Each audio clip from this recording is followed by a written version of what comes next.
Alright, what I got done here tonight was finishing up this project that I've had for a really long time, collecting all of these FB front spindle assemblies, which is the front strut and an RX-7. What I did was I had all these parts for forever, took them, finally disassembled them, and this is the end result. Alright everybody, I'm going to run over what I got done last night here. On the left, you can see all of these spindles left over from the front strut assemblies of first-gen Mazda RX-7s. On the right here, we're going to go into like the scrap pile. Everything that's going to be scrap metal sent out, scrapped, turned into pop cans. I don't care. Most of it's steel. But these parts over here were all taken off of full spindle strut assemblies, and I am only sending out what's on the left side of the bench here because those are the only necessary parts for T3 to be able to make their coilover setups. What these are is a one-piece spindle strut tube assembly. So this bottom part is cast with a pressed-in steel tube stock from the factory. When T3 makes their coilovers, they need this bottom spindle because this is really hard to recreate. So what they end up doing is using just the bottom section of this, and I believe they cut off a section of this tube and actually turn this into a true 2-inch OD diameter tube for a very, very nice package in the coilover setup. So what I'm going to do is send them all 6 of these spindle setups here because I don't need them anymore. Over here on my car, I actually have GSLSE front spindles and brakes and hubs and all that stuff in the car. So I don't need these other 6. Two of these sets on the bench have either seized in or broken bolts that held in the lower ball joint. I am going to send them those. They have machining capabilities and they should be able to get them out. I don't want to bust them.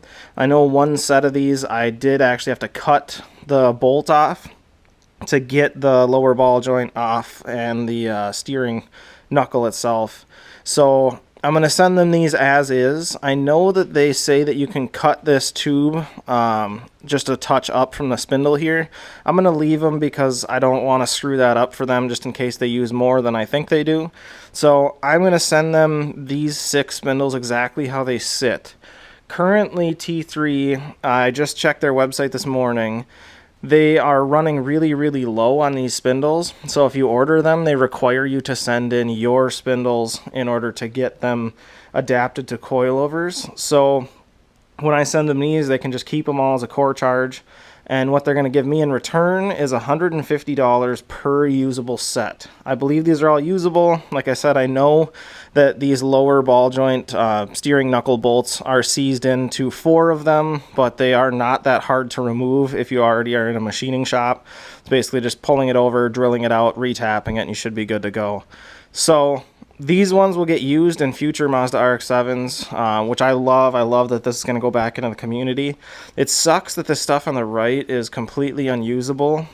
These are the brackets that put the 4 bolts against the spindle, and then the 2 bolts here would hold your brake caliper onto the rotor, and the hub assembly sit on the spindle itself, held on with a castle nut and a cotter pin on the end, and then capped over the top of it. So these are kind of an old school setup, but they work really well, and everybody kind of loves them because they're really, really simple. Everything over here that's getting scrapped is just going to turn into Chinese metal of some sort. The only thing I'm keeping is there's a very small pile of bolts in the back here that I'm going to keep because I keep a bunch of hardware. So like this is just a very tiny portion of my hardware on the right.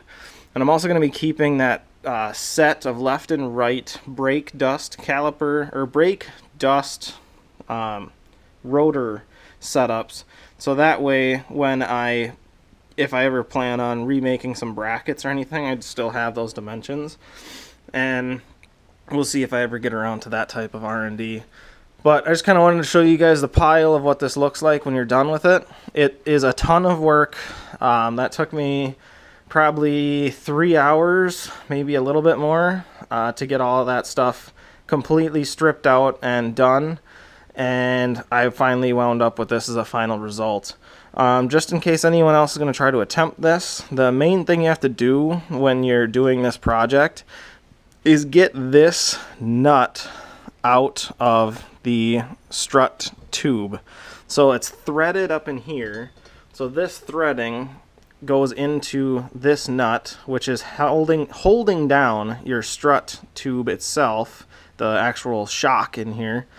And so when it's holding that down, you need to be able to rotate it and loosen it just like a normal nut off of a bolt, but you need to compress the springs. So what I did eventually, I learned, was if you compress the springs, put a pipe wrench on this, and you're able to get it to rotate, you can pull that off, and then all that's left is pulling off the 2 bolts here that hold on the brake caliper onto this bracket, pulling off the castle nut out from the inside of this. And so once that's removed, this hub and rotor assembly is one, so that is then free to leave. And then your caliper is unbolted from the back, so you can pull all of that off in one shot. This one is still one piece together that I pulled off. And then all that's left is this 4-bolt bracket here that's against the spindle.